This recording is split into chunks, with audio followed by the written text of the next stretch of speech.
the force with two lives come together. Sometimes for good, sometimes evil.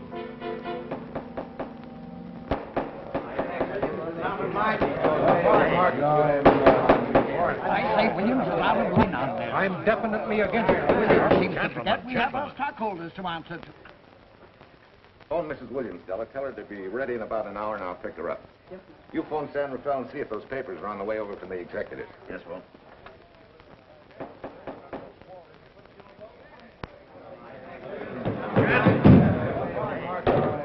Well, Mr. Darcy, what's the score, 9? I'm afraid it is, Walt. If you think you can persuade them to change their minds, go right ahead. Gentlemen, I never interfere in stock issues, dividends, or anything else in your department. I must run my department with no interference. Either I know why and when I need more factory space, or you need another boy. And that's all right with me, too. Because I can take these plants and pick my own spot in the motor production field. You won't have to worry so much about dividends. There won't be many. Hold on. I'm sure none of us want to lose Walt. Or our dividends. What do you say we take another vote? Now, all in favor of buying the 3 new factories signify by saying aye. Aye. Aye. Aye. Aye. Aye. Aye. An unanimous vote. Congratulations, Walt. Congratulate the board. They're the winners.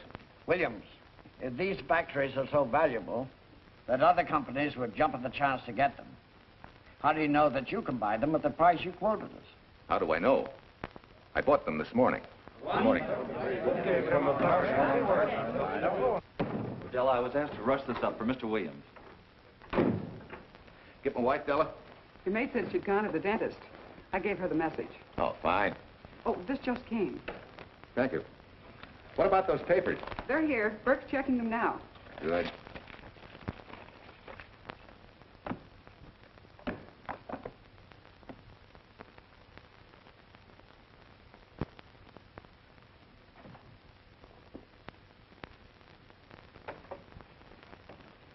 Congratulations, Walt. Take a look at Clause 4. Those provisions haven't been clarified yet. Oh, no? I wanted to leave for Tahoe right away. Get Judge Deering on the phone, will you? Never mind.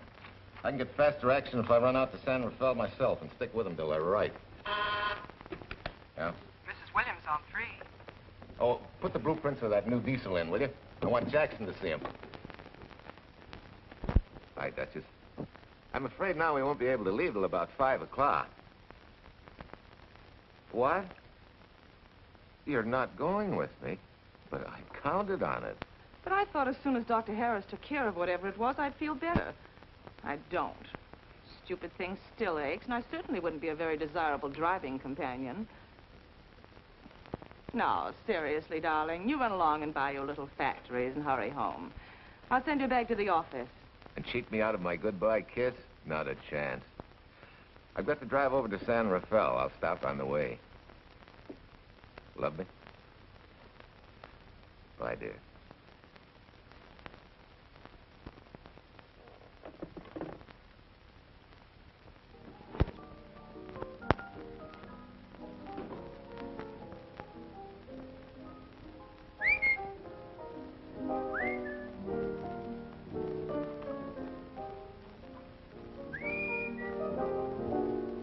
How do you expect me to whistle through a toothache?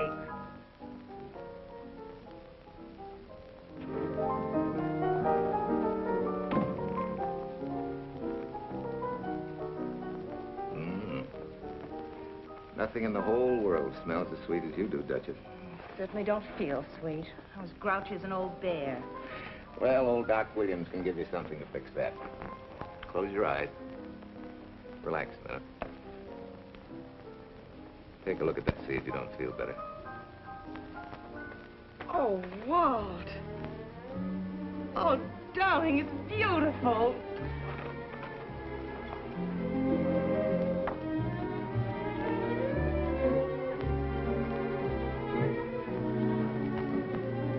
Not bad.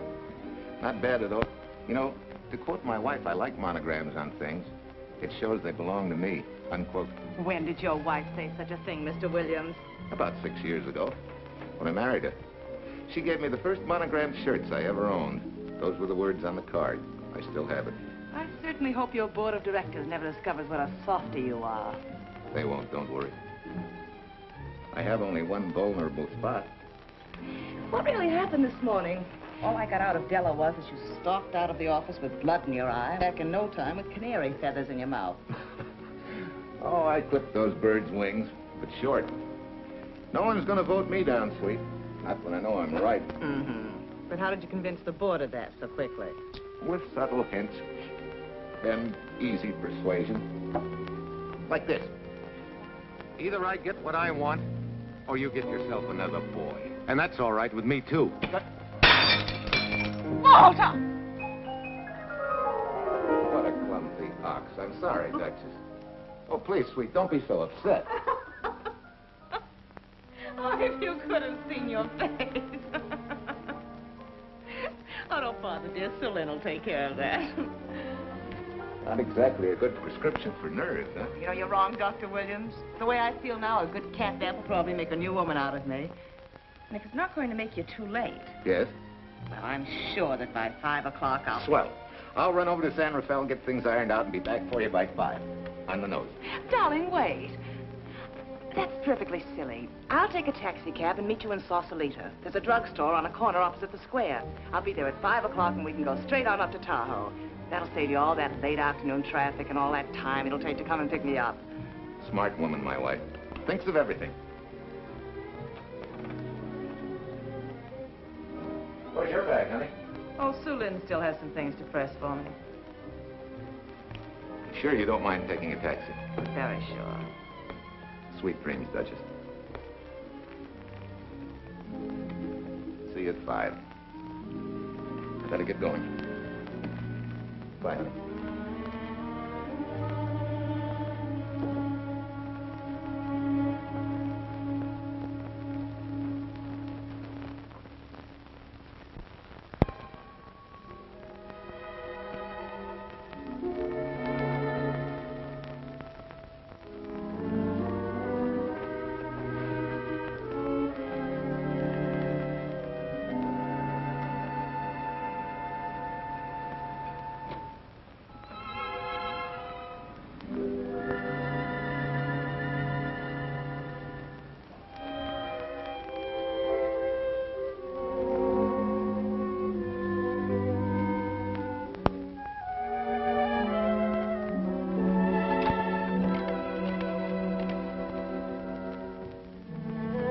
Long distance?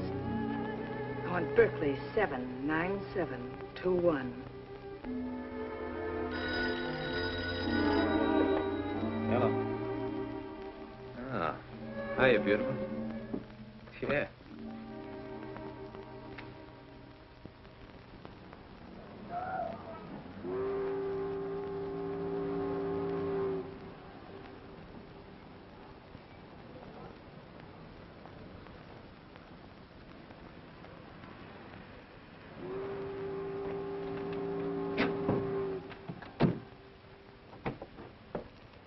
Here.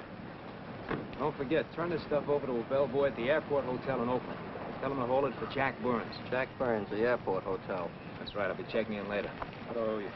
$1.15 a here. All the stuff back to Oakland. Yeah, here. Buy yourself a new piece. Thanks.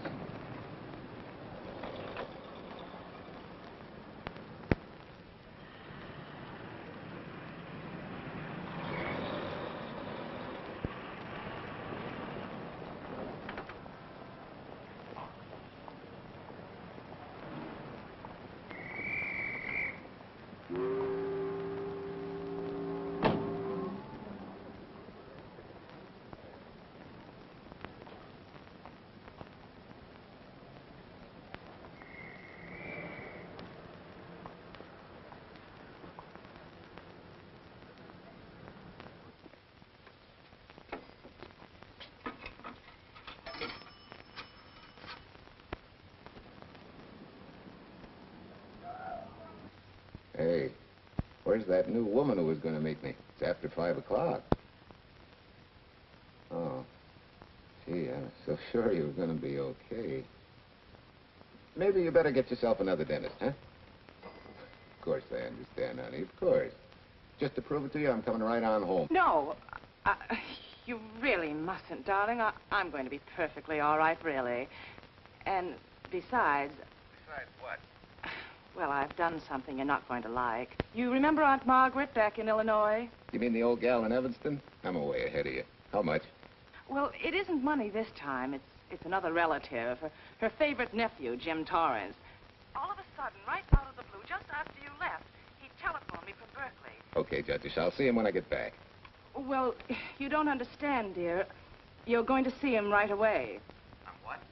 Well, all he seemed to want was to be able to get back to Illinois, so I... So you buy him a ticket. That's easy. Well, it isn't. I offered to, but he got huffy and said he didn't want any handouts, and...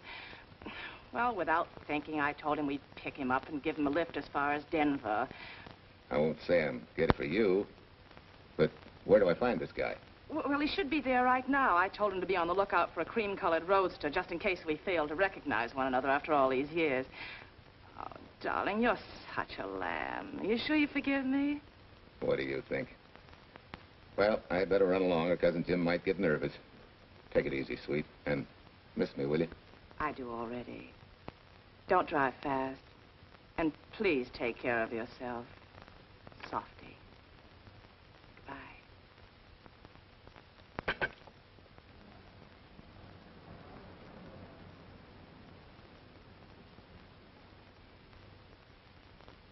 Hello, Della. Yeah, Mrs. Williams wasn't able to go with me. Now, while I'm gone, you see that she gets her roses every morning. That's right. But this time on all the cards, put love from Softy. Yeah, S-O-F-T-Y.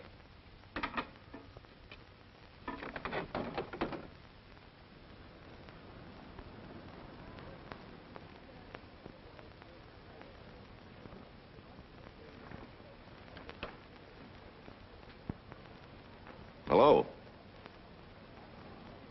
You must be Jim Torrance. Yeah, that's me. I'm Walt Williams. Hiya, Jim. Hi. Where's Irene? Oh, she's a little under the weather at the last minute. Worse luck. Oh, that's too bad. I was hoping I'd see her. Yeah, I'm disappointed, too. Where's your luggage? Oh, I'm wearing it. Less trouble that way.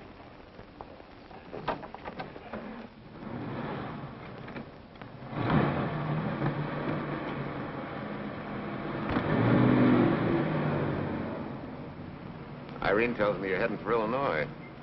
Yeah. Going been a little rough, huh? Haven't exactly been worried about my income tax. What's your line, Jim? Oh, guess I'm a better salesman than anything else.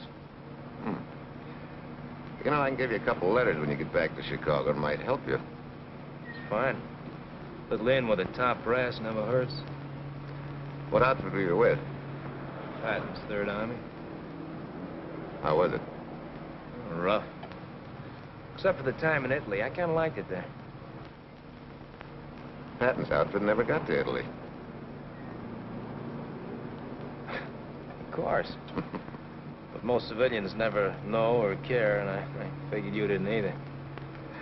Well, I fooled you that time.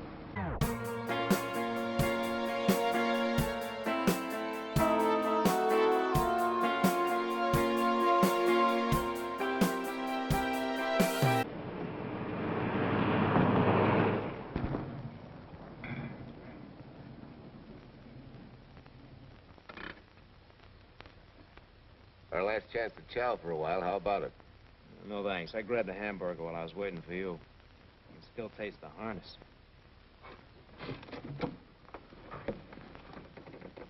Sure you won't change your mind? No, I'm gonna grab a little shut-eye.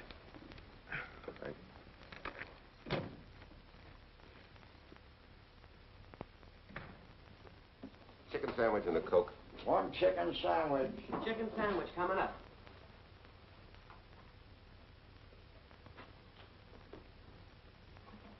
Give me change for $1, will you? Yes, sir.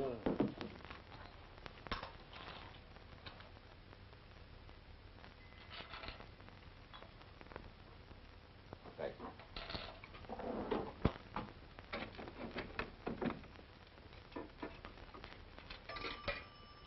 San Francisco. Klondike 2, 6714.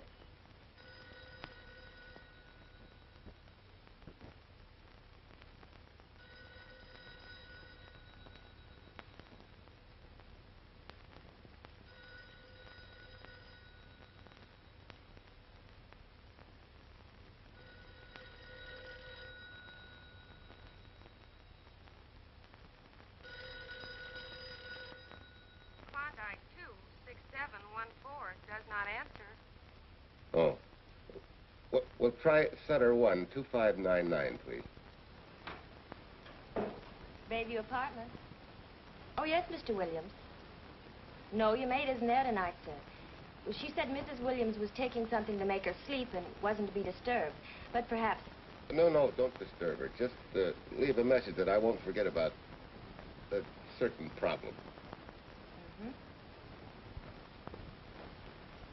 I think I have it, sir. You want her to forget all about a certain problem. Softy, is that S-O-F-T-Y, sir? Softy is going to take care of it thoroughly. Is that all? Yes, that's all. She'll understand. Be sure she gets it the first thing in the morning. Right.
Oh, hi. It's been so long since I've been behind the wheel of anything but a Caterpillar or a Jeep. I had to find out what a real buggy feels like. Why don't you drive for a while? Oh, swell. Nothing would suit me better.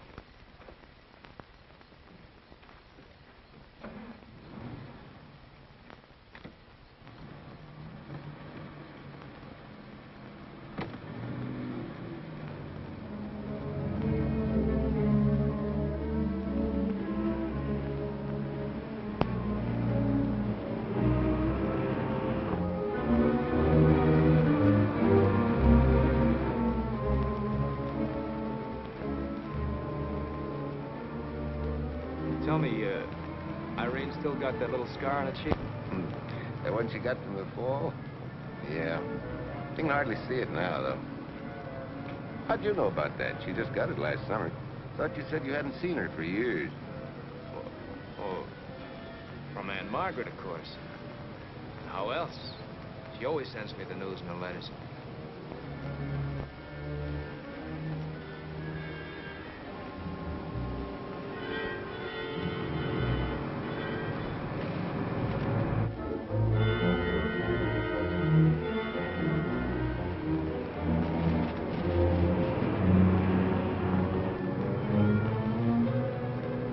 Your Aunt Margaret will be pretty happy to see you. Irene says you're the favorite nephew. Afraid my lovely cousin was just giving me a build-up for your benefit.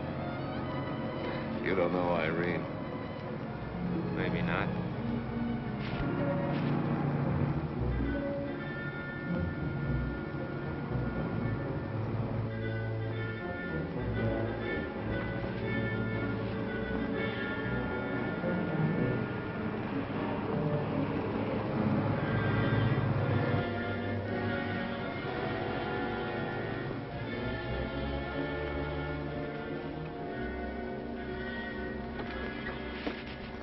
What's the matter? I think we got a flat.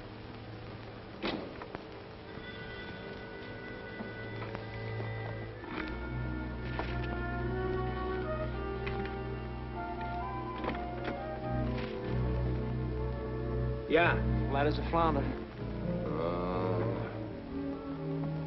Well, let's get to work. Hey, look out there, young fella. It's quite a drop.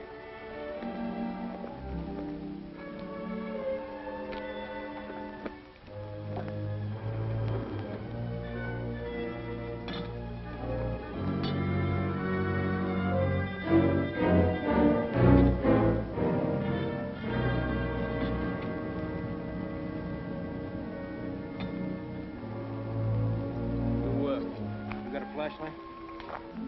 I think I have. Get the jack. I'll take a look.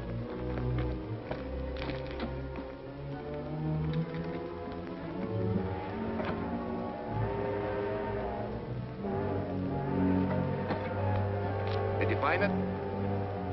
Yeah. Yeah, it won't be long now.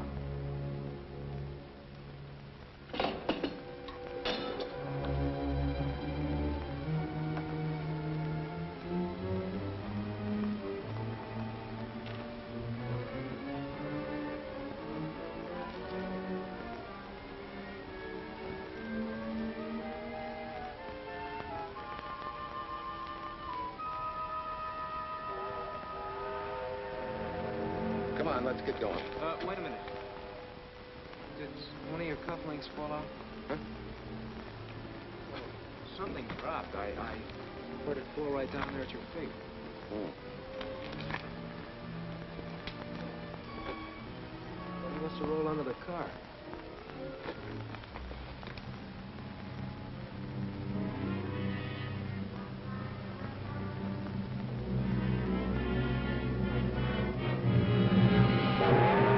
Irene and me, sucker.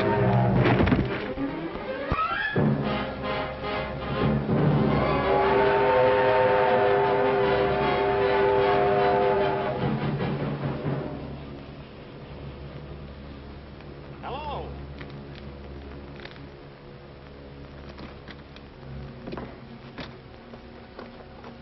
Need a hand? No. I'm all set now. Okay. Good night.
That guy must be crazy.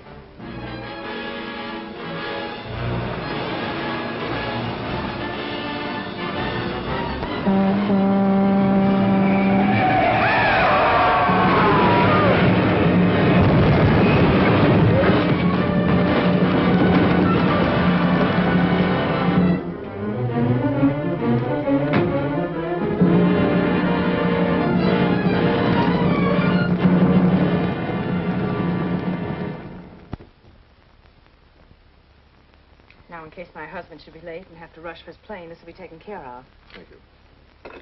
Tell Mrs. Burns the 302.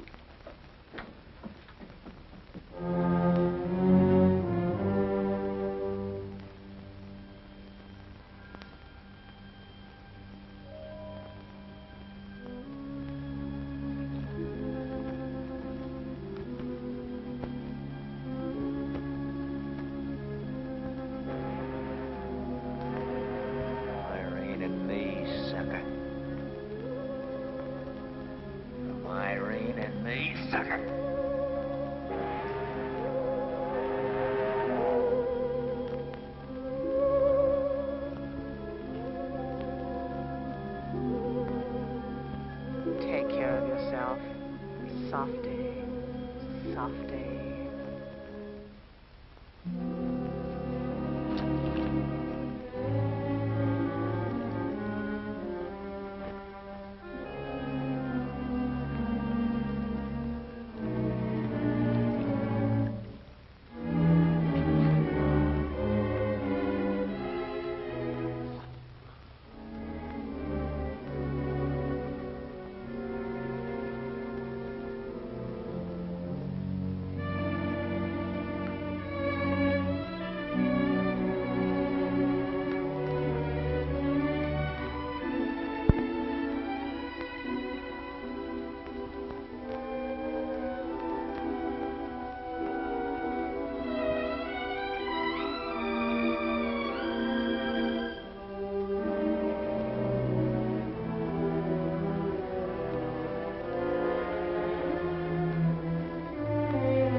Young lady, Excuse me.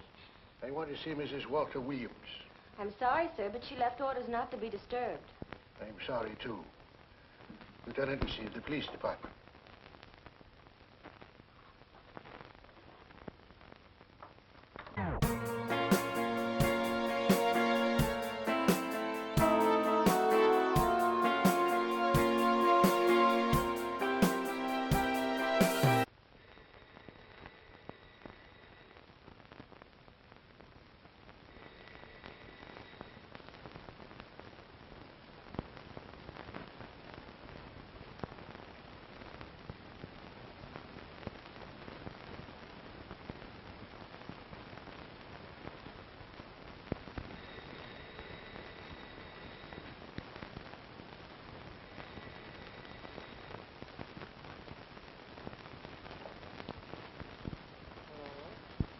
I left orders not to be.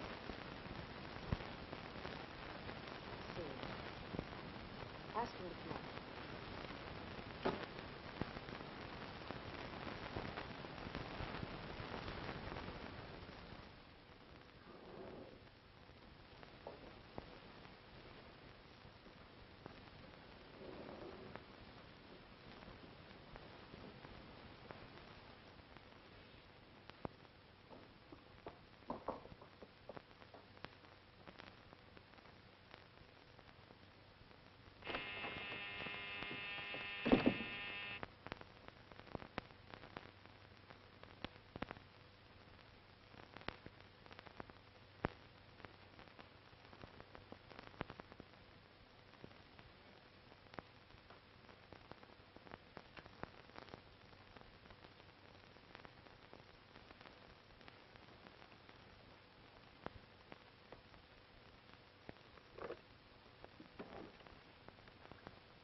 Yes? I'm Lieutenant Quincy with the police department. I'm sorry to disturb you at this hour, but... may I come in? Of course.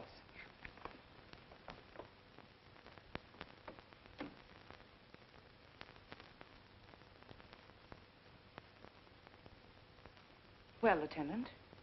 Did your husband go on a motor trip late this afternoon? Why, yes, he went to Denver on business. Why? Was he driving a packet roadster? Yes. Is anything wrong? I'm afraid there is. Won't you sit down? Has something happened to my husband? Yes, Mrs. Williams. He's dead, isn't he? Yes. Oh, Walt, I knew something like this would happen. I begged him time and again not to pick up hitchhikers. But it wasn't a hitchhiker, Mrs. Williams. It was just an accident.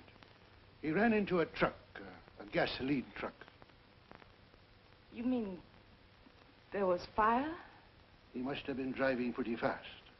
I don't think he felt anything after the crash.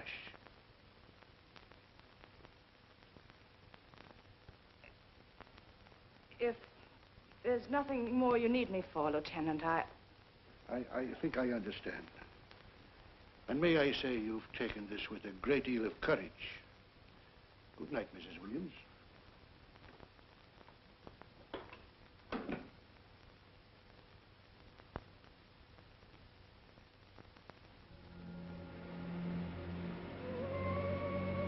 Take care of yourself.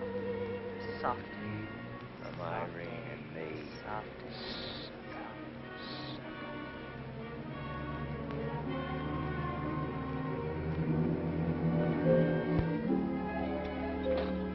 Ready? Yeah. That Williams must have been quite a guy. Yeah, he went to work for Universal Motors as a sheet metal worker. Mm-hmm. Less than 10 years, he's their top production man. Well, he sure went out in a blaze of glory. Yeah. Let's go.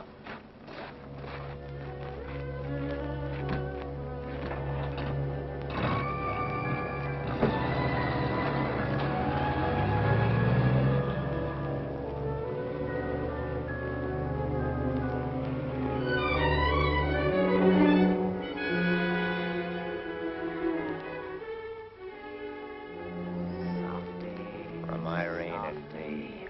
Sucker. Sucker. Sucker.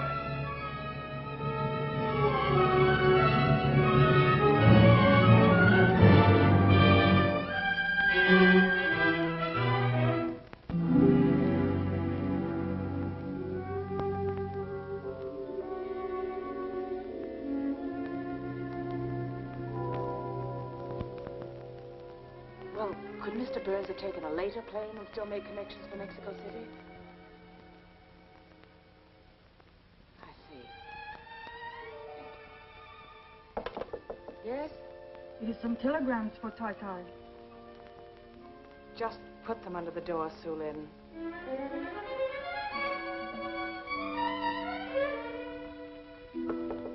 Please, Tai Tai, a policeman Quincy most anxious to see you. Ask him to wait, Sulin.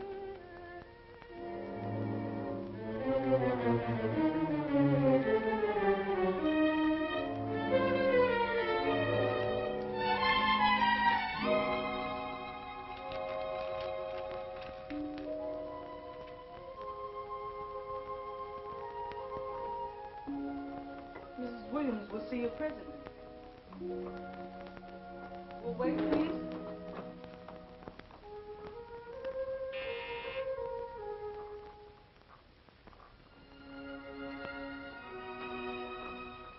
Flowers from Mrs. Walter Williams. Thank you.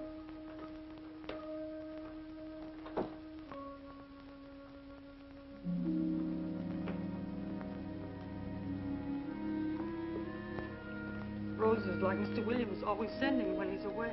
You seem to have been very fond of Mr. Williams. Sulin is honored to have served him 5 years, and he... I'm sorry to keep you waiting, Lieutenant. I wouldn't be disturbing you again if it wasn't necessary. And I would be keeping you but a moment. You're being very considerate. Won't you sit down?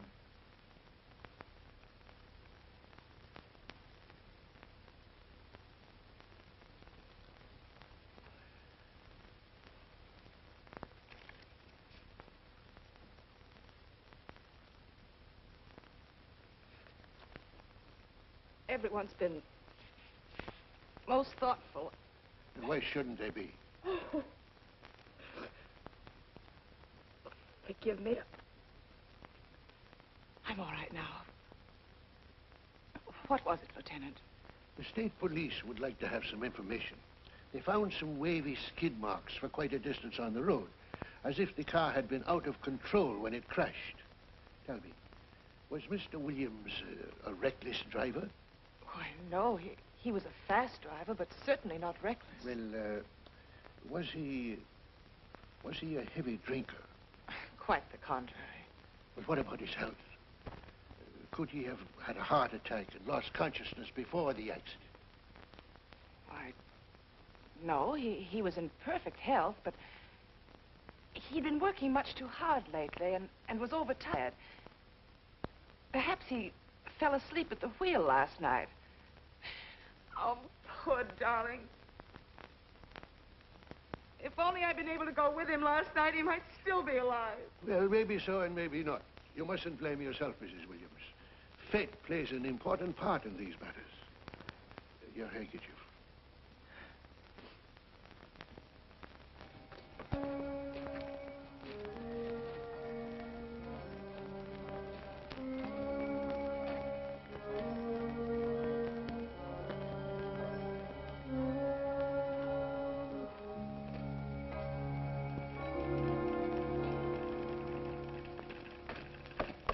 When's the next train to San Francisco?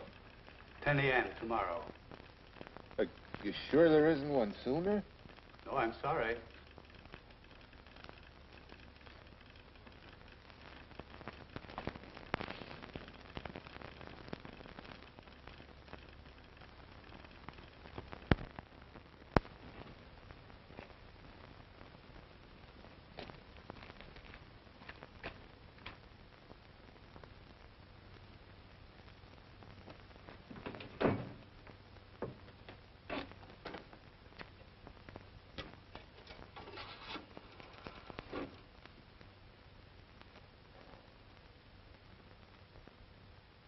We have a circuit now, sir.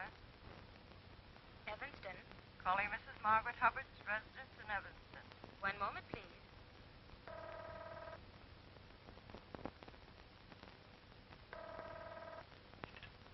Hello? Mrs. Margaret Hubbard? Yes? Who's this? Long distance. I have a call from Mr. James Torrance. Who? Mr. James Torrance. He's her nephew, Jim Torrance. The call is for your nephew, Jim Torrance. I haven't any nephew, and I don't know any Jim Torrance. Sir, Mrs. Hubbard says she doesn't know what James...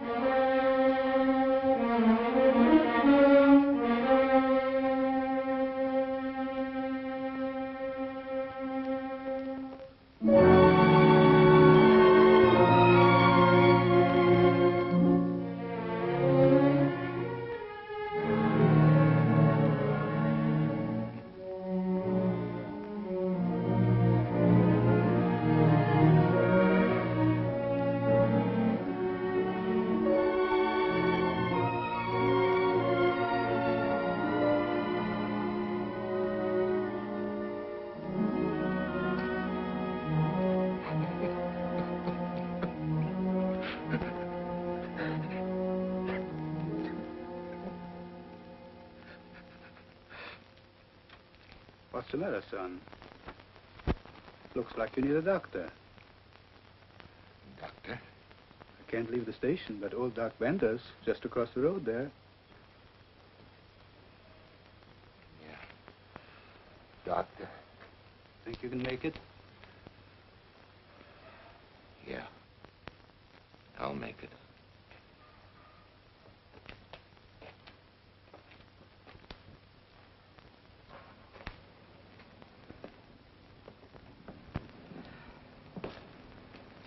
Now, take it easy, man. There's some concussion there. You've got to watch your step for a while. Yeah.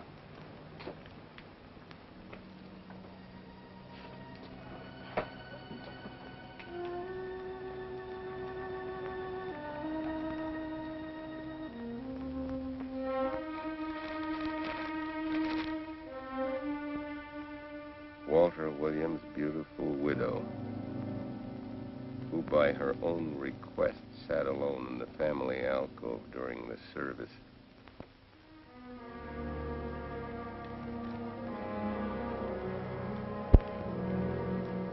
Smart. Someone might have caught her licking her chops.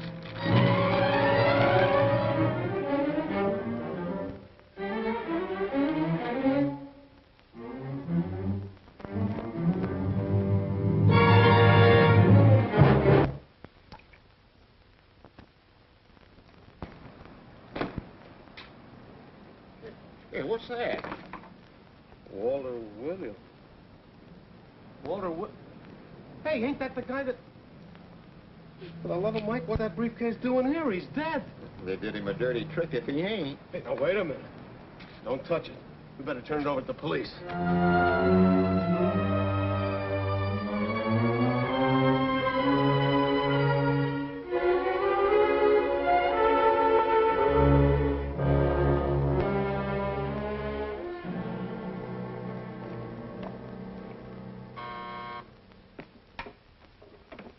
Homicide, Captain Callahan. Oh, yes, Chief. The dope just came in from Washington. The fingerprints are those of a James Torrance. Yeah, I'm putting Quincy on it. Right. This sort of opens up a new can of peas on the Williams accident. There's the FBI reporting the guy. Playing with the lady's affection seems to come natural with him. All you got to do, Quincy, is find him. Yes, that's all I got to do. Last known whereabouts of Jim Torrance was in a moving van somewhere between Sacramento and Points East. Hey, wait a minute. Last known address, care of his sister, Mrs. Joseph Rossetti. Irving Apartments, Berkeley. Well, what are you waiting for, Quincy? Let's go. Torrance leave any forwarding address? No, he said he was going to send it to me. Sorry to trouble you. Oh, Lieutenant, if you should happen to hear from him, will you let me know? There's an unpaid telephone bill and a bundle of laundry. Laundry. Let's have a look.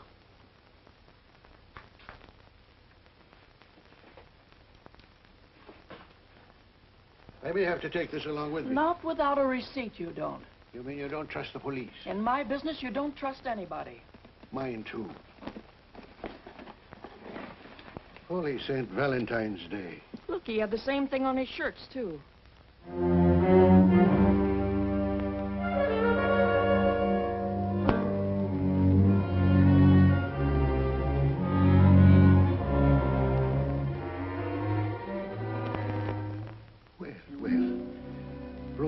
In your late tenant's life. Did you ever see the lady? You know, I never did. But I always knew when she'd been here, the wonderful perfume. I'll lay you 10 to 1 she's a rich widow. Could be. Wait, I'll get you his telephone bill.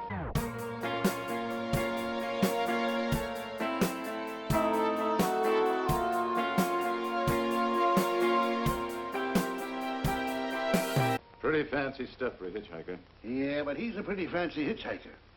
According to the shirt maker, a certain lady in the town had these made special. And they're just like her husband's, only his initials were WW. Sort of smells, don't it, Cal? Now take a look at this little item that was also found in the laundry. I for Irene and W for... Well, it could be for Williams, too, couldn't it? Yeah. Homicide, Callahan speaking. Hello? Oh, hello, Fitz. Hello. What news? Oh? Any luck? Both days, huh? Swell. Have it typed up and sign it. This report of Fritz will be a nice little topper for this pile.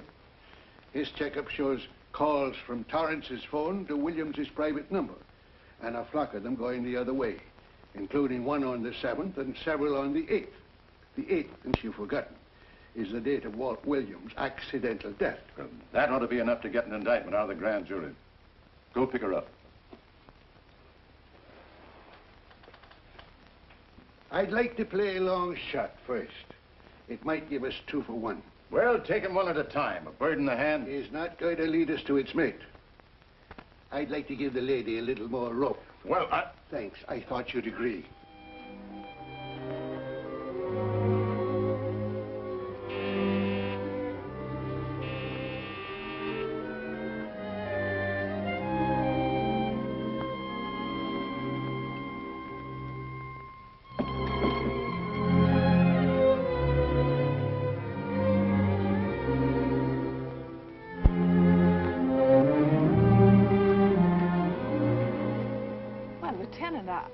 just caught me. I'm glad. I have some rather startling news I thought you should know before it hits the headlines. Come in.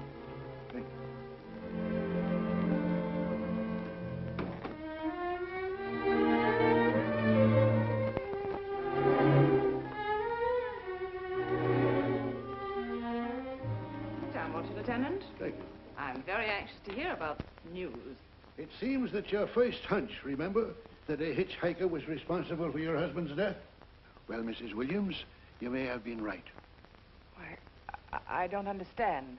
Your husband's briefcase turned up in Kansas City yesterday in a moving van that had stopped at the scene of the accident that night. Apparently, the murderer made his getaway in it.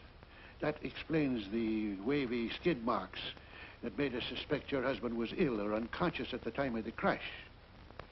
Yes, I suppose it does. And by now, the man is probably out of the country and never will be found. Don't you worry, Mrs. Williams. There were fingerprints on that briefcase. And as soon as we get the FBI report from Washington, his identity will be known and his description sent out on police broadcast. Oh, we'll find him all right. But just now we're keeping things quiet so the murderer will feel safe until we are ready to close in on him. Yes, I can see the wisdom of that. Yes, I thought you would understand and cooperate. As soon as we know his name, it is possible that you might recognize it as someone with a motive. There's that possibility. You know I'll do everything I can to help. I'm sure of it. Now I'll run along. You'll hear from me. I'll let myself out. Don't bother. And don't worry. Good day.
$1.35.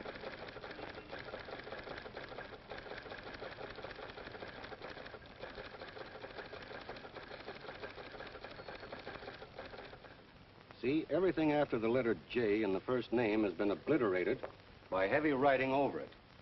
The only impress letters legible are those between words or before them, like RNS at the end of this name here, and the Hotel Santa here before the word Evanston. Well, Tom, don't you think it's about time you retired?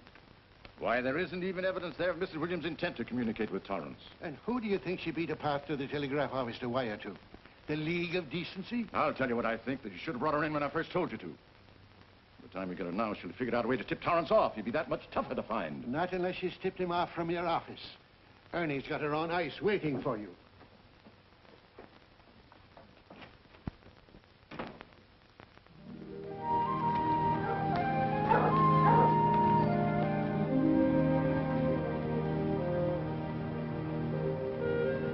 Pretty good, huh? Fastest growing little town in Idaho.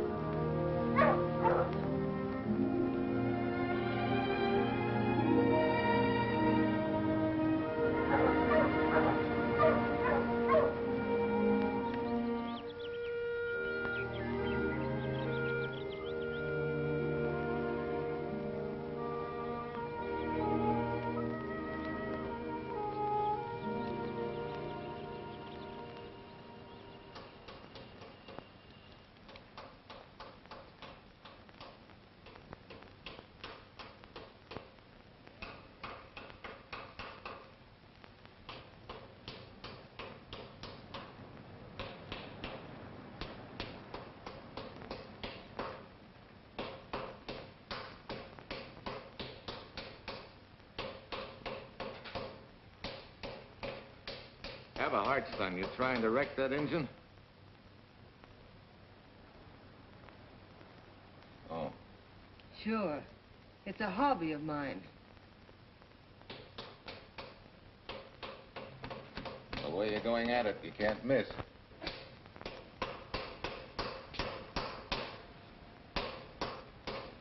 Here. I just can't let you ruin that beautiful motor. Start her up.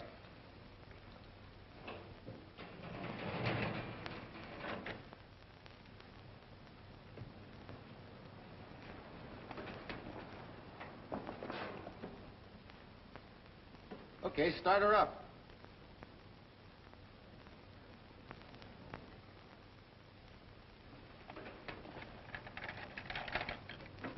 Shut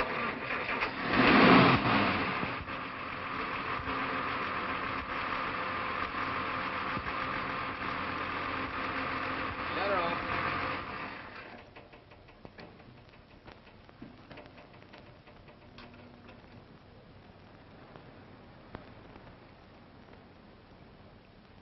You're certainly not a mechanic by trade.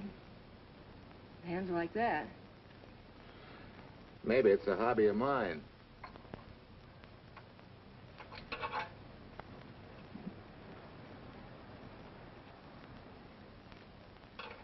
Gee, what happened to your head? Perhaps I was talking when I should have been listening. Okay? Okay by me. A lot, Hill. So long, Marcia. Bye. He's all right now. You better lay off till the boss gets back. I'm the boss. I guess the new cars are a little bit over my head. Now, with a jalopy, it's different. Aren't there any mechanics around here you can hire? No, they all went over to the new factory in Mansville. I guess they got better wages. Tough break. Yeah. How much do I owe you? Oh, forget it. Well, I'll be shoving along. Well, at least have a cook in the house. You might as well. Marcia, can I use your phone a minute, please? Sure, help yourself, Uncle Ben. Never arranged but what it for. 650, please. Flat tire this morning. Now the danged engine stalled on me. Nice and cold. Wilson's garage? No, I did not give you the wrong number. Fine thing using my phone to cheat me out of repair bills. Aren't you ashamed? You gave me the wrong number. 650, please. You're a nice girl, Marcia Peters, and your ma's a fine woman. And I'll always buy my gas and oil here. But you ain't never gonna tinker with my car again. Busy? Busy. Always busy. Say, we're not so busy. Would you like to do another good deed and give Uncle Ben a hand? Why not? Where is your car, mister? Maybe I can help you. Why, are you a good mechanic? Very good. And very reasonable. Well, just what you need, girl. Better hire him. It's an idea, Uncle Ben. Come on. Thanks for the Coke. Sure.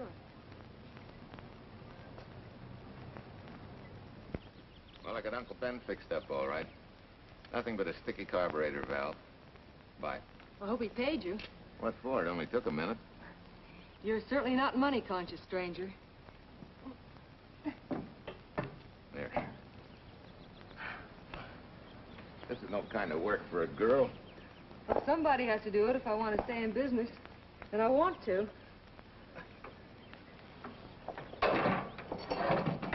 Must be some business that you're better suited for. Didn't you lease this place to somebody? Sure. I did while my husband was overseas.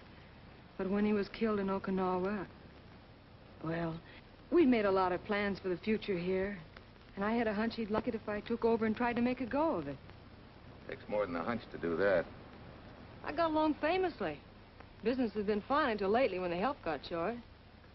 Could be again. I had a good mechanic. Yeah. You sure need one, all right. Well, for Pete's sake, say yes or no. Do you want the job or don't you? You mean you'd hire me without knowing anything about me? You can repair automobiles. What else do I need to know?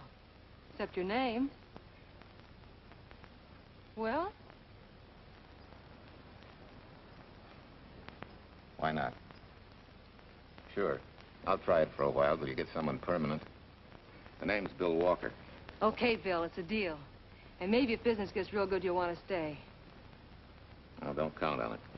Where does this go, on the rack? Yeah.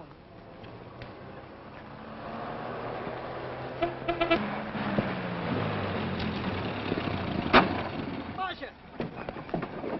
Marcia! It happened! It's a boy, 8.5 pounds. Pair of shoulders like a prize fighter. Well, congratulations, Papa. How's Jane? Ah, perfect. Everything's perfect. Gotta get down to the store and tell the gang. Almost forgot. Oh, gee, thanks, Ed. I'm sorry, I won't have enough for the gang. Yippee!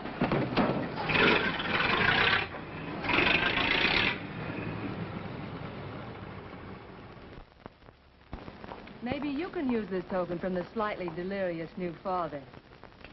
Thanks. Say, we haven't settled the matter of wages yet. Maybe I can't pay your regular salary. Suppose we leave that open till you find out how much I'm worth to the business. Doesn't seem to be any business right now. Might be a good time for me to get rid of this beard and find a place to board. We live right next door. I'll go ask Mom. She'll know of a place. Sort of a peaceful house. I noticed it this morning. Oh, gosh, I forgot. She's down helping Mrs. Wellesley with her canning. Mom finds homes for everything from stray cats... To stray mechanics?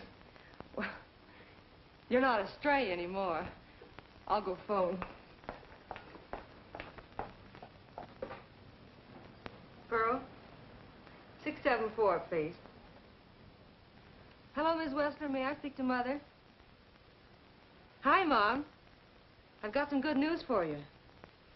I hired a man for the station. Yeah. No.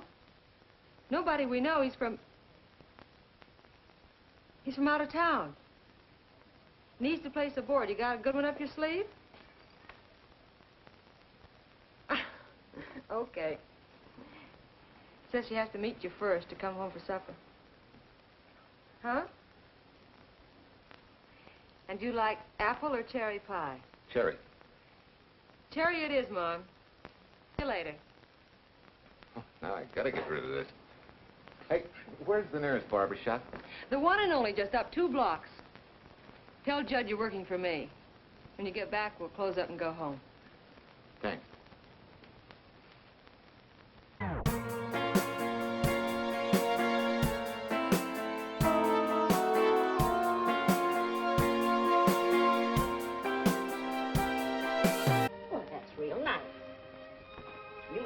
Bringing up, young man. Thank you for the young man. We thank thee, O Lord, for thy bounty, and ask thy blessing on this food, and on the new friend who shares it with us. I hope you're good and hungry, Mr. Walker. Who wouldn't be? Well, Marcia, she eats like a sparrow, with all the hard work she does, too. May I have your plate, please? Well, she can start taking it easy now. Boss, the help. Thank you. She never takes anything easy. Has to put her whole heart and soul into everything she does. Well, now that you're through with me, Mom, how about Bill? Have you thought of a place for him to stay? Well, why can't he stay right here? We have a spare bedroom going to waste. And I think you like my cooking. Like it? That's very kind of you, Mrs. King, but it seems an imposition. Imposition? Nothing. That's good business. I can get back what I pay you in board and room. Well, Marcia, what a thing to say. If you'd like to stay, we'd like to have you. We have some more vegetables. Mrs. King, you have a boarder. May I have a biscuit, please? Oh, excuse me.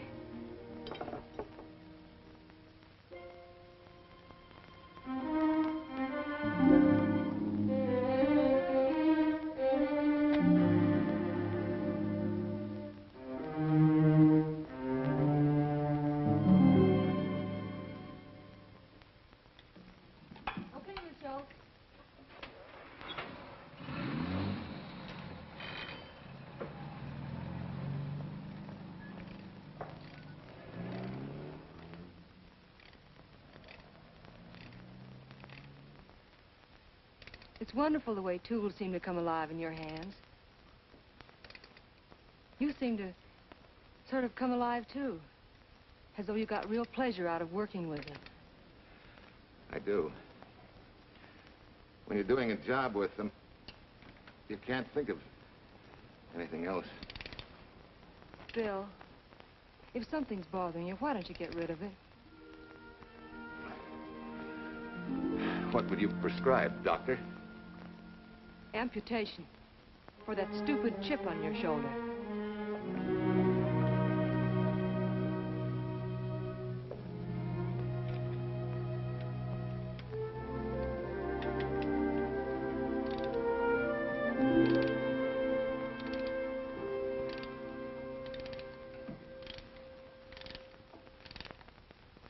What you need is a ring job. Save yourself some money. Gee, Bill, with the baby and everything, I just can't afford it now. Oh, we'll take care of that. Hey, boss. How's Ed's credit? Good enough for a ring job? Well, sure, if I can hold Junior as collateral. Oh, not a chance, fella. Never mind her. I'll do it on my own time. Oh, thanks, Bill. Maybe we'll see you tonight, huh?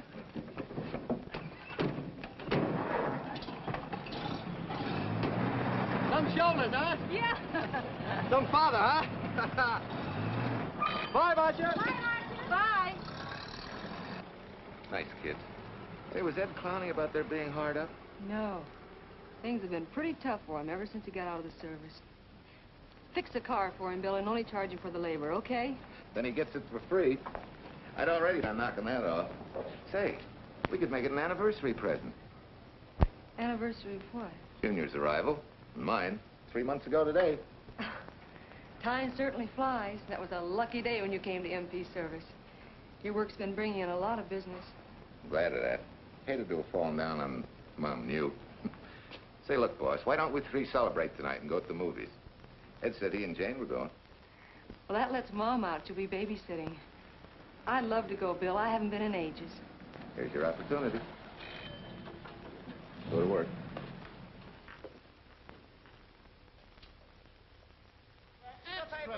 Irene Williams, held for murder. Read all Extra. Irene. This is Sheila Graham with the latest news of the shocking Williams murder case. While beautiful Irene Williams is held for trial, charged with conspiring to kill her late husband, the police are searching for James Torrance, believed to be the lover of Mrs. Williams and her partner in the horrible murder of Walter Williams.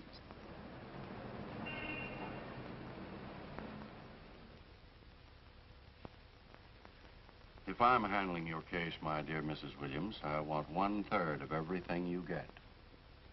You're out of your mind. You don't realize what I'll get as Walt's widow. Perhaps you don't realize the spot you're in. Torrance's fingerprints were found not only on your husband's briefcase, but, in a manner of speaking, on your reputation as well. There's a detective named Quincy, a very smart cookie. He isn't exactly for you. Frankly, Mr. Warner, I'm beginning to wonder if my attorney is for me. Underestimating the enemy's ammunition would scarcely be wise. Now, if we can get to trial before Torrance is found, they'll never get a conviction. But...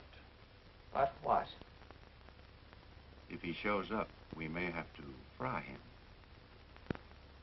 Oh, no. Let's not cross that bridge until we have to. But if it comes to a choice, we're not going to burn, are we?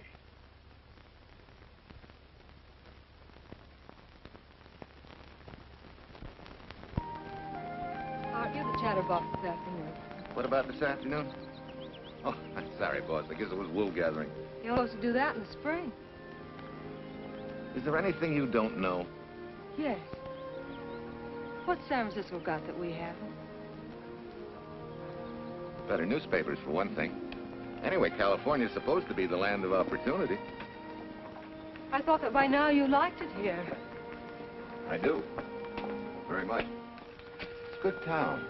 Nice people. Swell boss. Thanks. We like you, too. No fooling, Bill. You'd be surprised how many people ask questions about you. What kind of questions? Oh, where you came from, do you have any family, and do you like it here, and are you going to stay? Al Knox asked me at the movie last night if you wanted to join the volunteer fire department. Just interested, friendly things.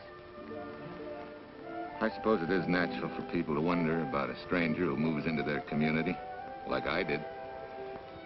You know, I've been thinking, maybe it wasn't such a good idea, you and I going to the movies last night. It's all right being seen in the station and here with Mom, but... You get used to that in a town this size. They're always trying to marry people off. You just ignore it, and after a while they forget about it. I'll go get cleaned up for supper.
I hate to tell you how many years this Sunday takes me back. Did you always fall asleep during the sermon? I wasn't asleep, Mrs. Peters. I merely closed my eyes to concentrate. Oh, so that's what you call it. I had to nudge you to stop you from nodding. Quiet. You're disturbing my reminiscent mood.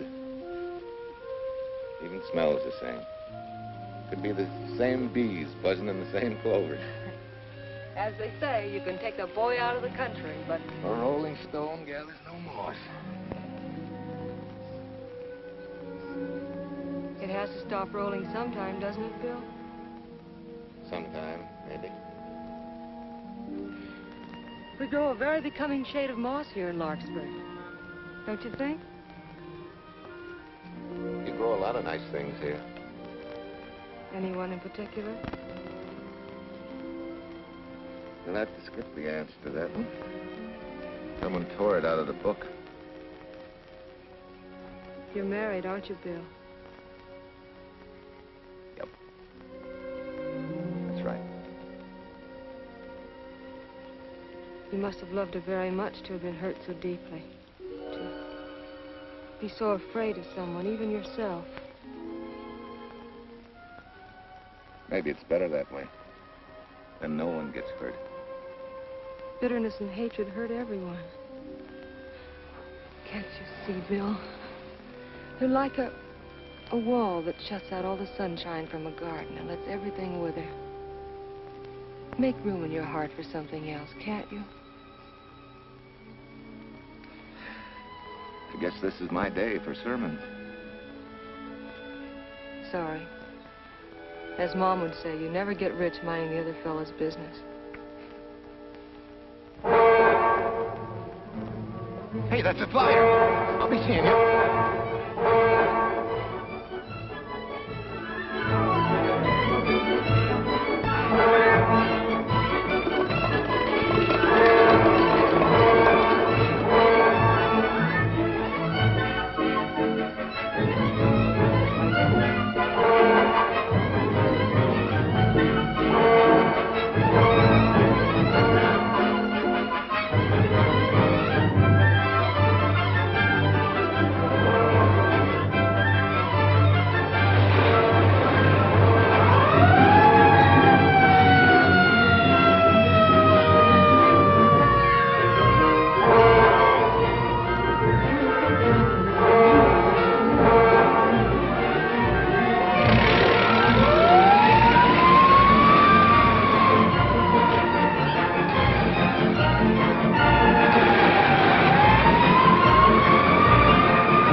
sent a couple of jars of peaches. Said you helped her can them. Oh, thank you. When I delivered the doc's car, he insisted that I have a bite with him. Where's the boss? Took the book back to the library for me. Huh? What a day. Hey, what's the idea? Are you darning my socks? Well, I thought a drawer full of holy ones isn't doing you much good. I found it when I put fresh papers in your bureau yesterday. You have a heap of things that need mending, haven't you, son?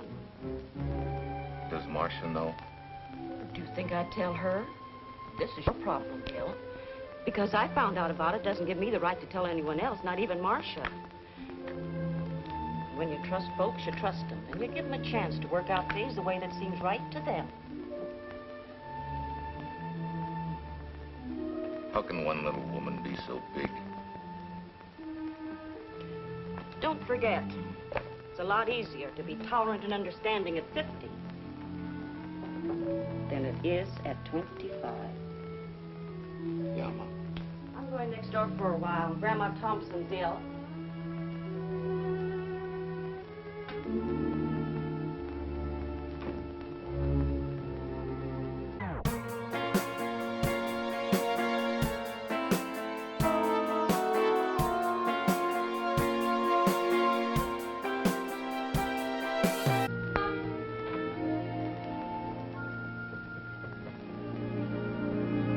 Bill, are you home? Bill, are you in there? Yeah? Mom went next door, Marcia. Hi. Do you work awfully late? Oh, about 6. Anything wrong? Come in. I want to tell you something. I'm checking out. Has something happened? No, just... I'm doing what I should have done a long time ago. Moving along. But why, Bill?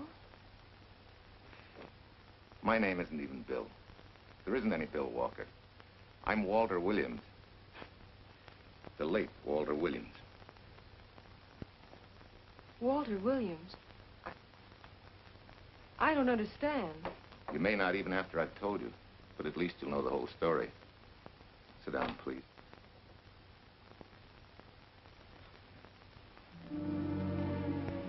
Finally, Larkspur. And you. From there on, you know. I'm glad you're going back to make things right. Going back. Wild horses couldn't drag me back. What are you going to do about your wife? Nothing. You're going to let her go to trial for murder? Oh, no, Bill. Why not? She tried to kill me, she and her cousin. But they didn't. Who says they didn't? Let them try and prove it. No matter what your wife did, she can't be tried for something that didn't happen. Oh, Bill, can't you see? You bet I can see. She deserves everything she's getting. Sorry part of it is they'll never convict her. No, Bill. The sorry part is you're not big enough to take a hard jolt to your pride and to your ego. Sure. It hurts to be tricked and cheated by someone you loved and believed in. But that doesn't give you the right to take justice into your own hands, to trample on the hearts of others and walk out on life. A barren, frustrated boyhood. A marriage to a woman who accepted my love, yet despised me so thoroughly she resorted to murder. I'll never think of our moments together without nausea. I feel stripped bare, degraded. Even me.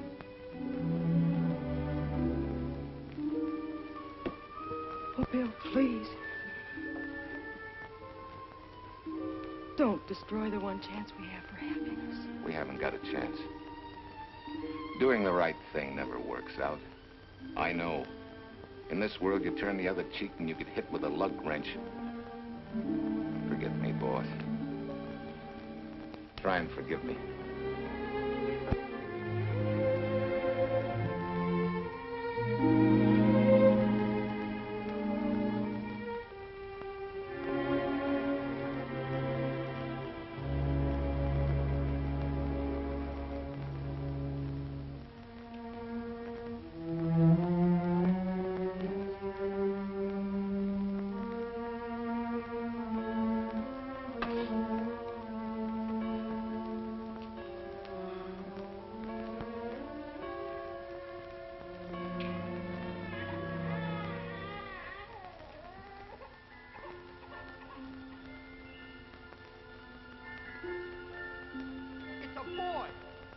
shoulders like a prize fighter.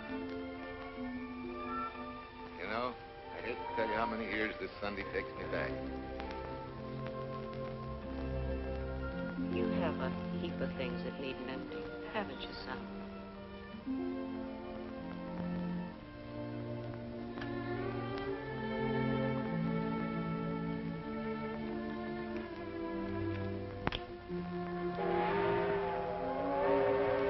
Take care of yourself.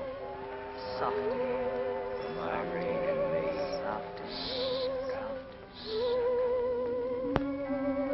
You're not big enough to take a hard jolt to your pride and to your ego. Sure. It hurts to be tricked and cheated by someone you loved and believed in. But that doesn't give you the right to take justice into your own hands.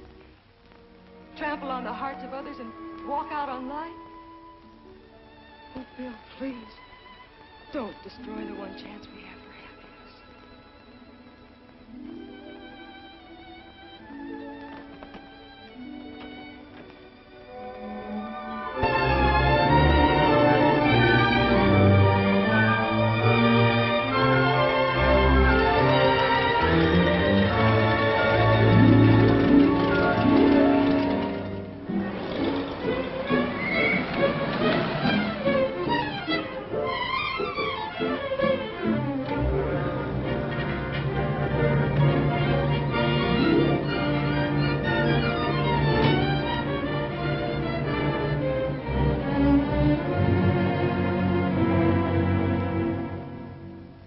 Mrs. Peters was kind enough to come along to substantiate at least the Larkspur portion of what I've told you.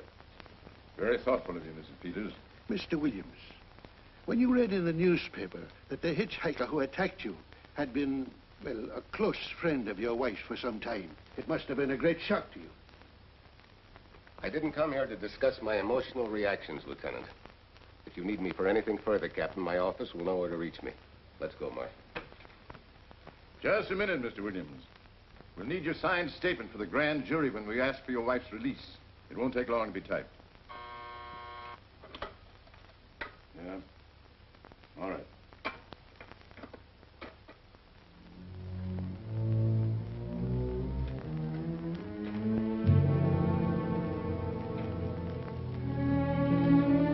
Come in.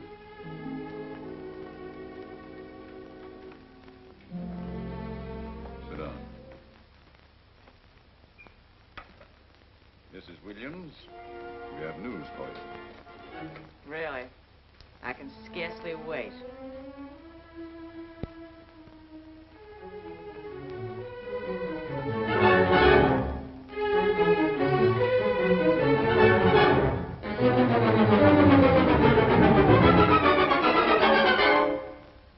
Seems it was Torrance who was in the car when it crashed. Jim?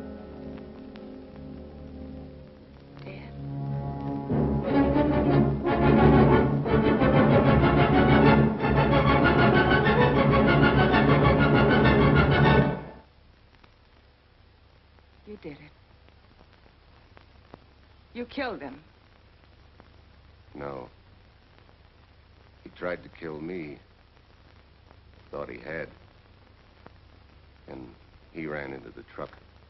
It was an accident. An accident?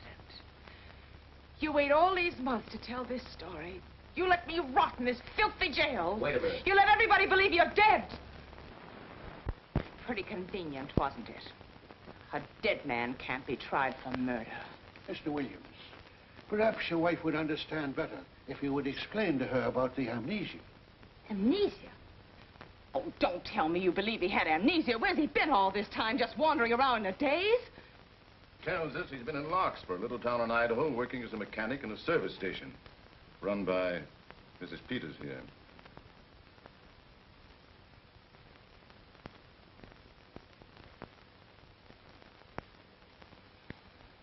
I understand perfectly.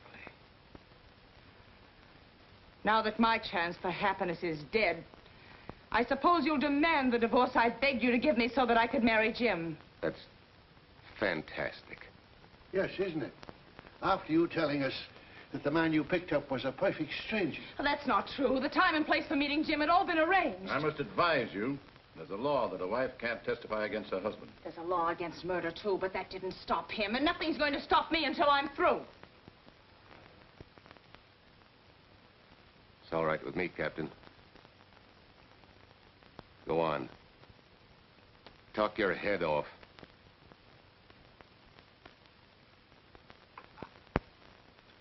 I was to have gone with him to Denver. He insisted on it, although I was quite ill. Several hours before we were to leave, he came home. There was a violent scene. He threatened to kill me unless I agreed to give up Jim. And I wish he had. This is incredible. Not one word that she has said is true. Then you've nothing to worry about. Mrs. Williams, was there a witness to the threats you mentioned? No.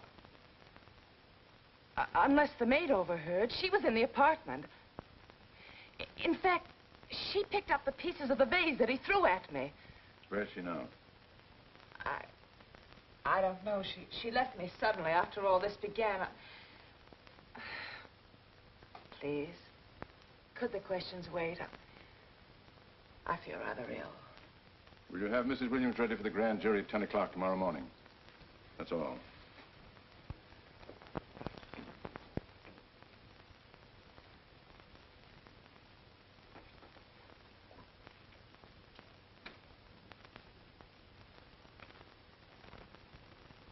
We're going to hold you too, Williams.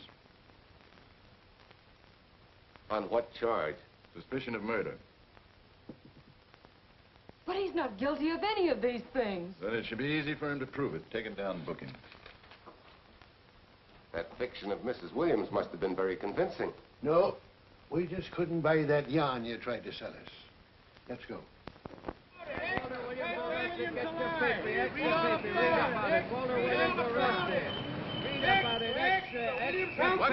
What's the White Freed and murder charge? Extra, get your paper. Walter Williams charged with murdering wife Bubba. Extra, get your paper.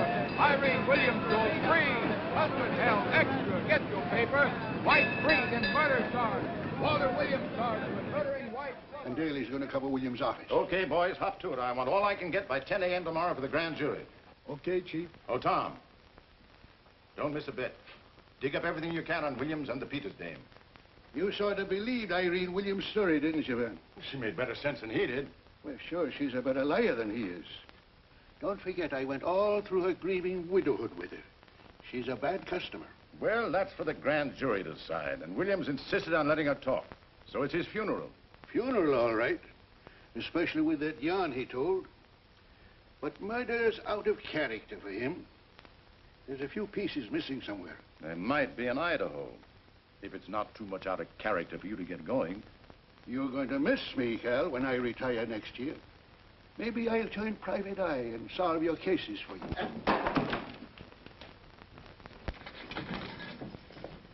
Mr. Williams?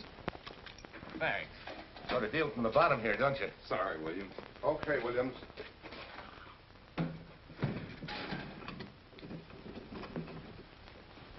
Well, not very good news, judging from your faces. Well, Walt, the grand jury returned indictment against you. Mrs. Williams was released. I see. Now, don't you worry, Walt. We'll have you back at work where you're needed, and in short order. Come on, Eldridge. There's a visitor waiting far more attractive than we old fogies. We're just leaving, Mrs. Peters, but remember, don't hesitate to call on me for anything. Thank you so much.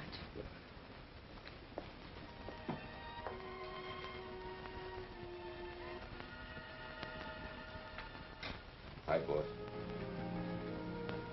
Bill, what have I done to you? If it weren't for me, you wouldn't be here. If it weren't for you, I wouldn't be. I came back here because I wanted to believe in the things you do. I still do, no matter what happened. Will you do something for me? Go back home, where I know you'll be taken care of. Not a chance. You'll have to think of a better reason than that to get rid of me. I'm a big girl now. I've just been to Larkspur, Williams, where I found these newspaper clippings. Of course, some of them are 3 months old, but you seem to treasure them, so I brought them along. So? I don't think they exactly substantiate your claim of amnesia. As if you were interested in substantiating any claim of mine. Now, let's get one thing straight. Most people, when they get in a jam, think the police are only interested in the prosecution. Our job is to get the facts, the truth. And the truth never hurt anyone but the fellow that lied. Unless he was a beautiful woman. Oh, quit kidding yourself, Williams. You made the boner. I had no more to do with Torrance's death than you did. And out of the whole population of Northern California, you just happened to pick up a hitchhiker who happened to be your wife's boyfriend. Ah, have a heart, Williams. I suppose you'll tell the truth when you take the stand, but you better have some mighty conclusive proof if you expect the jury to believe it. Wait, Lieutenant. Bill, we all know you're not guilty, but we're going to need help to prove it, and need it badly. Lieutenant Quincy can't take sides, but if we're right, he has to be on ours. And I have a hunch he wants to be. Why don't you tell him the whole story? All of it. Please. I'd like to. Quincy, very much. Guess I should have told the whole truth in the first place. But I wanted to clean this mess up with as little scandal as possible.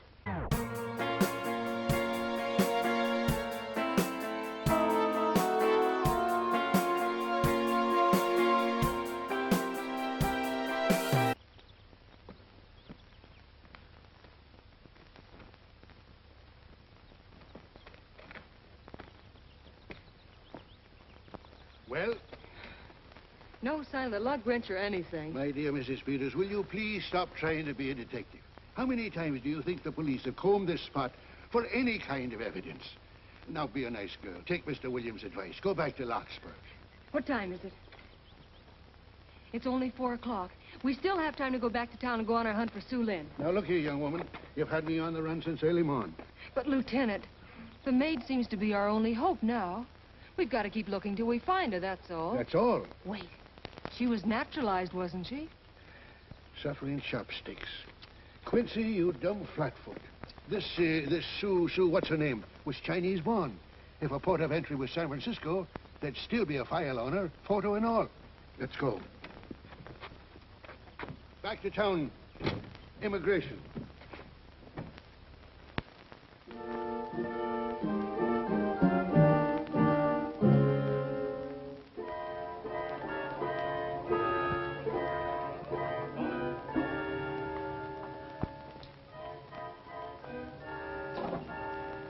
The council has given us the right lead.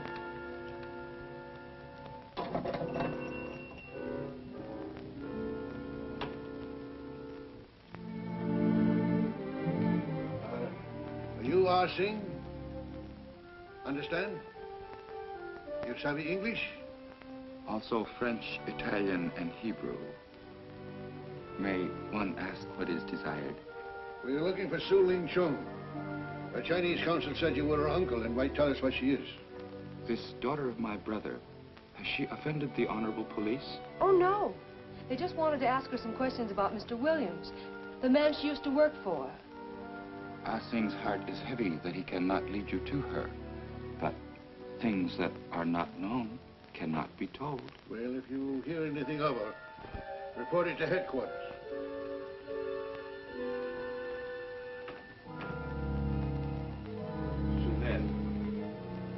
Untruth is not good for soul, and not wisdom when told to policemen. Better for the soul to be kind than to be wise. Su Lin must keep silence to help in this matter.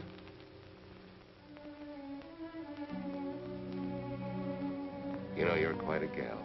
In case I haven't told you lately. You're just too easily pleased, that's all. There must be a way out. Why can't we find it? Oh, buck up, boys. Tomorrow, another day. Yesterday you go to trial. Bill, I'm afraid. And the state intends to prove, beyond any reasonable doubt, that the defendant, Walter Williams, did, with malice aforethought, kill the deceased James Torrance, whom he knew to be his wife's lover. And that with his victim dead beside him, he drove his car into the course of an oncoming truck. jumping clear himself some seconds prior to the crash. And subsequently, he made his getaway in the back of a loaded furniture van. And for 3 months, as Bill Walker, he laughed at justice when he'd imprisoned his unfaithful wife for conspiracy in his own murder. But then he decided that being dead cramped his style. He thought he could eat his cake and have it too. So he returned, most anxious to explain his long absence and to right the dreadful mistake that had imprisoned his wife for 3 months. Ladies and gentlemen, it was a cold-blooded, premeditated murder. It must be punished to the fullest extent of the law. Call the first witness, please. Captain Callahan, did Walter Williams tell you what suddenly cured his amnesia after 3 months? No, he did not. But he did tell you the man that struck the blow which caused the amnesia was a total stranger, a hitchhiker he had picked up. Yes? And that he knew nothing of this man's identity or relationship with his wife until he suddenly recovered from his amnesia and heard or read the details. That's what he said. That's all. Thank you, Captain. Your witness, Counselor. No questions. No. I saw no signs of amnesia, but definite concussion. He was a bit evasive in answering questions, but not vague or unsure. In your opinion, Doctor, could this head injury have been caused by a fall? Yes. If the head had struck on some object, such as a stone or a metal pipe. That's all. Thank you. Your witness. Dr. Bender, are you familiar with a tool known as a lug wrench for changing automobile wheels? I'm afraid I am, sir. I've had a regular epidemic of flat tires lately. Well, then, in your opinion, could this head injury which you treated have been caused by a blow from a lug wrench? Yes. It could have been caused by that, too. Thank you, Doctor. The ones with the earliest dates, you will notice, are heavily creased, as though they'd been carried in a wallet or a coat pocket. Thank you. Lieutenant Quincy, will you kindly tell the court where you found these newspaper clippings? In the bedroom occupied by Mr. Williams in Mrs. Peters' home in Larkspur, Idaho. Is this your handwriting, Miss Revere? Yes, sir. And that's the message, at least our record carbon of it. Would you read it to the court, please? June 9th, 8:32 p.m. Message from Mrs. Walter Williams, Penthouse D. Mr. Williams called, said he wants you to forget all about a certain problem. That Softy is going to take care of it thoroughly. Was there any other conversation? Well, I just asked if that was all, and he said yes, she'll understand, and sort of laughed as if it were a joke and hung up. Some joke killing the wife's boyfriend. That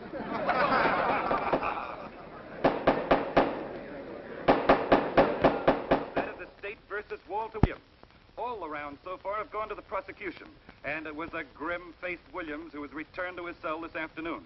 What the score will be after he takes the stand is anybody's guess, but he's going to need some lucky punches to get a decision. And though Torrance struck with intent to kill, after telling you this is from Irene and me, sucker, you still telephoned Illinois to find out if there was a cousin Jim.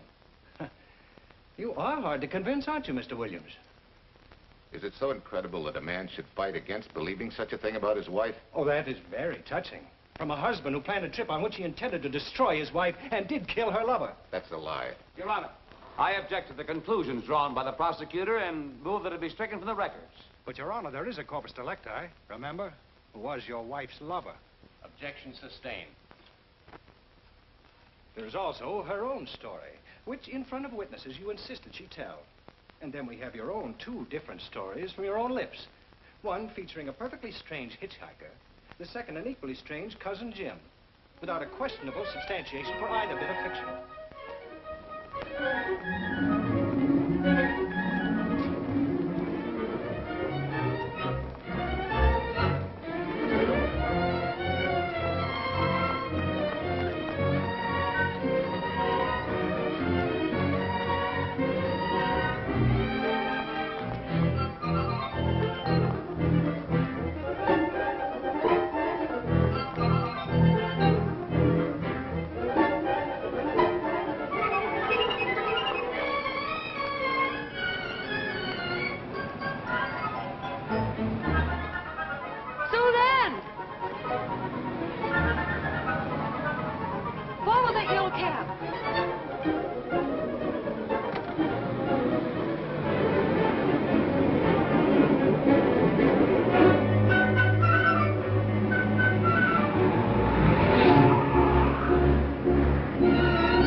remember me, don't you? I was here with Lieutenant Quincy from the police department.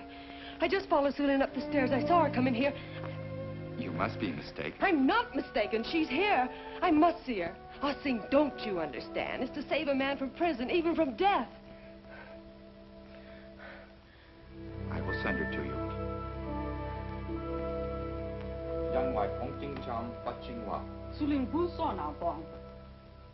Oh, Sue Lynn, we've been looking for you all these weeks. Mr. Williams needs your help so desperately. I cannot help. You must forget that you found Sue Lynn. Forget it? But you're his only witness. You're the only one that can help. Not as a witness. Only with silence can I repay his great kindness to me and my family in China. Why? For I heard other things. That most unhappy day.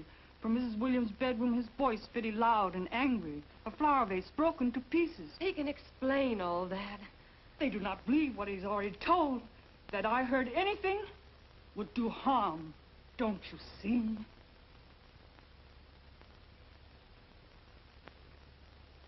Yes. Much sorrow comes from women who know not honor and truth. And Mrs. Williams, she was not true even to that Torrance man. What made you say that? That night when he was killed, her sickness was but wall of falsehood, behind which she could go secretly to a meeting place. You mean she went out that night? Sue Lynn, are you sure? Yes, because next morning in her bedroom I found street shoes that had been worn. Her coat on the closet floor with the sleeves turned inside out as though removed hurriedly. And in one pocket, a door key to some hotel. Sue Lynn, that's it. Proof that she and Torrance had planned to meet that night after he killed Mr. Williams. What hotel was it? Oh, I don't remember. The key. What did you do with it? Returned to coat pocket. Come on. We'll get to Lieutenant Quincy. He'll know what to do. And pray, Sue Lynn, every step of the way.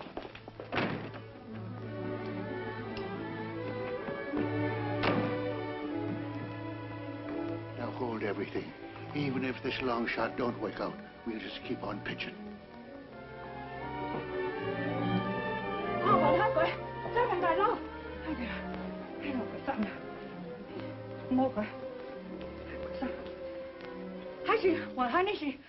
Here it is, yes. Room 302, Airport Hotel, Oakland. Maybe we got our miracle. A special little Chinese one. It is to hope that Sue Lynn was of small help to Mr. Williams. Oh, Sue Lynn. Come on, Copper. Next stop, Oakland. I set the little lady's hotel rendezvous.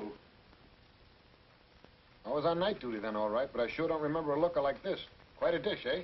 A little too highly seasoned for my digestion, thanks. Lieutenant, just found a couple of cars for room 302 on June 9th. George Baxter, checked out at noon. Mr. and Mrs. J. Burns. Room not slept in. J. Burns. Burns. Look, Quincy. The handwriting on the card is identical to that on the photograph. And here's a little boy, the same thing. The cover-up telegram to Aunt Margaret. Now look at the impressions. J here, and here RNS. J. Burns. That's the name she started a telegram to. Room not slept in. Say, I got that dame pegged now, Lieutenant.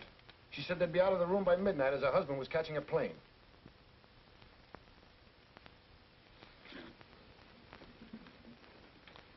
But Quincy... Reservation for Sam Andrews. Yes, sir. This ties it all up, doesn't it? Yeah, like a greased pig. What do you mean? We've got the evidence now, the proof. Of what? Sue Lynn's theory that Irene was playing the field? This evidence only proves that she came here to keep a date with a man named Burns. We can't even prove that he didn't keep the date. But you know he didn't. There wasn't any Burns. It was only a name that she and Torrance used. Fine. If you can prove that, Williams will be free. But none of this will prove it. Sorry, Copper, but we are just up another blind alley. Wait. Yes, sir. There's a couple of sample cases for Mr. Sam Andrews. Came up from the station this morning. Take them to Parlor B right away. Sure thing, sir.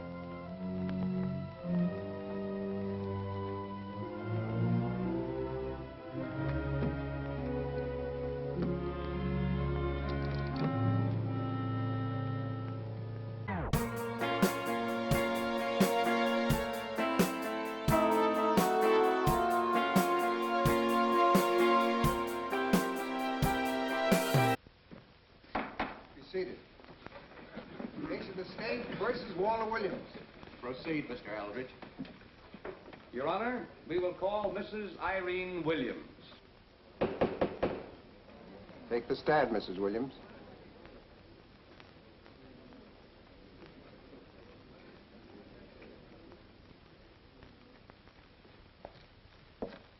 Raise your right hand. Do you solemnly swear that the testimony you're about to give in this cause to be the truth, the whole truth, and nothing but the truth, so help you God? I do. What cooks? The defense calling her? Mr. Eldridge, what's the purpose in calling this witness? Merely for purpose of identifying handwriting. Now, Mrs. Williams, this photograph of you... Was stolen from my apartment. So, according to the inscription, to Walt, my adoring and adored husband, Irene, this belongs to Mr. Williams. This is your handwriting, isn't it? Of course. I'm touched that he should have wanted it so badly. And this telegram, addressed to Mrs. Margaret Hubbard, is that also your handwriting? It is.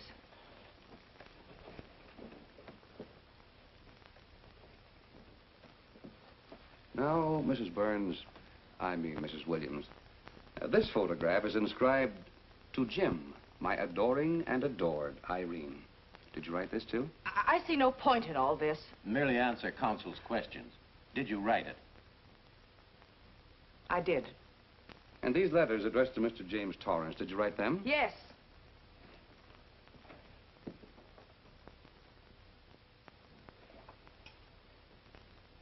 And this monogrammed garment, a gift from you to Mr. Torrance? Why must I be tortured again by all this? I never made any secret of my love for Jim Torrance.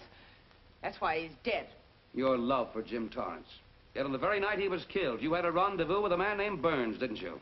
I don't know what you're talking about. I don't know any man named Burns. I was at home that night, very ill. Oh, yes, the sleeping pills. Well, you must walk in your sleep then, for you spent at least part of that night at the Airport Hotel in Oakland, where you registered for Mr. and Mrs. J. Burns. Don't waste the court's time trying to deny it. This is the registration card that you signed at 9:20 p.m. And there's the room clerk who assigned you to room 302. And this, Mrs. Williams, is the key to room 302, which you very carelessly left in the pocket of a coat which was found in your closet yesterday. All right, I was there. Now are you satisfied? Not quite. This J. Burns, Mrs. Williams, is his first name Jack? Yes.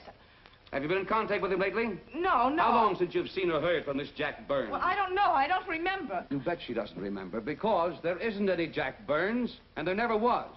That was an alias for Jim Torrance. And it was Torrance who was to have met you that night, after your charming little plot to kill your husband had been duly executed. It's not true. It's not true. I have bad news for you, Mrs. Williams. I can prove it's true. These pajamas, these letters, this picture, all of which you identified for the court, were found in this suitcase, which is full of the clothes and personal belongings of Mr. James Torrance. And the suitcase was found in the baggage room of the Airport Hotel, where it's been held since June 9th. And it says on this tag, in large print, hold for Jack Burns. That is all, Mrs. Williams. Just a moment, Mrs. Williams. Your Honor, in view of the evidence presented, we now ask for a dismissal of the state's case against Walter Williams. And we intend to charge Irene Williams with conspiracy to commit murder against her husband, Walter Williams. Oh, no.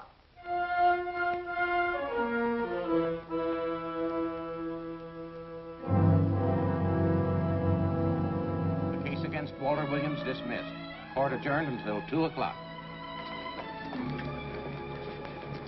Well, that's that, Walt. Congratulations, Mr. Williams. I haven't the words for it, Quincy, but we could never have made it without you. Ah, sure you could. You know, son, right always wins if you give it a little push. Especially when you get a copper like this one to do the pushing. Well, I'll be seeing you. You know, it'll seem kind of strange being able to eat and sleep without someone getting in your hair all the time.